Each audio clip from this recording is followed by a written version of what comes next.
નમસ્કાર મિત્રો, સ્વાગત છે તમારું આજના એક નવા વિડીયોની સાથે। તો મિત્રો આજના આ વિડીયોની અંદર આપણે વાત કરવાના છીએ ઉત્તર ગુજરાત વીજ કંપની લિમિટેડ વિશે, કેમ કે વીએસની પરીક્ષા જે લેવાની હતી તેનો ત્રીજો રાઉન્ડ છે તે બહાર પાડવામાં આવેલો છે યુજીવીસીએલ દ્વારા। તેના વિશે આજે આપણે આ વિડીયોની અંદર વાત કરવાના છીએ।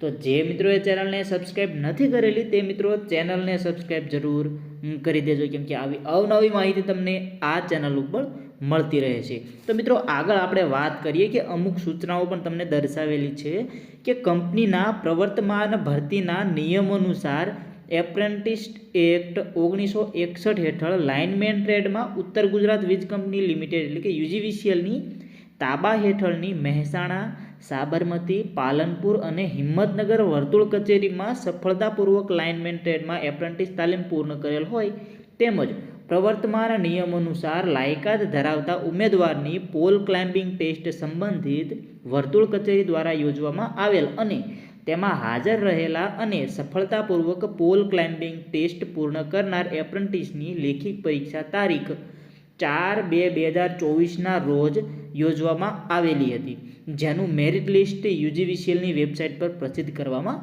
આવેલું છે।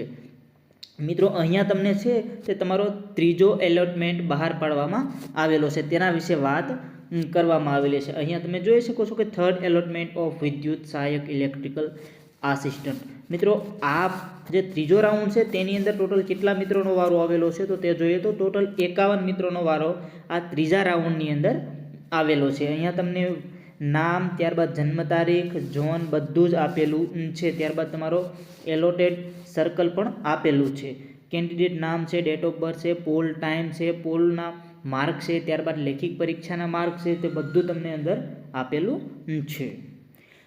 તો આની જો તમારે પીડીએફ જોઈતી હોય તો આપણે વોટ્સએપ ગ્રુપ છે તેની અંદર મૂકી દઈશું। જે મિત્રો વોટ્સએપ ગ્રુપની અંદર જોઈન નથી તો તે ત્યાં જોઈન થઈ જજો, આપણે લિંક તમને છે તે ડિસ્ક્રિપ્શનમાં આપેલી છે, ત્યાં આની પીડીએફ તમને મળી જશે। ત્યારબાદ તમે જે યુજીવીસીએલની વેબસાઇટ છે તેની ઉપરથી પણ લઈ શકો છો। તો મિત્રો આજનો આ વિડીયો પસંદ આવ્યો તો લાઇક કરી દેજો। જે મિત્રો ચેનલને સબસ્ક્રાઈબ નથી કરેલી તે મિત્રો ચેનલને પણ સબસ્ક્રાઈબ જરૂર કરી દેજો। ધન્યવાદ।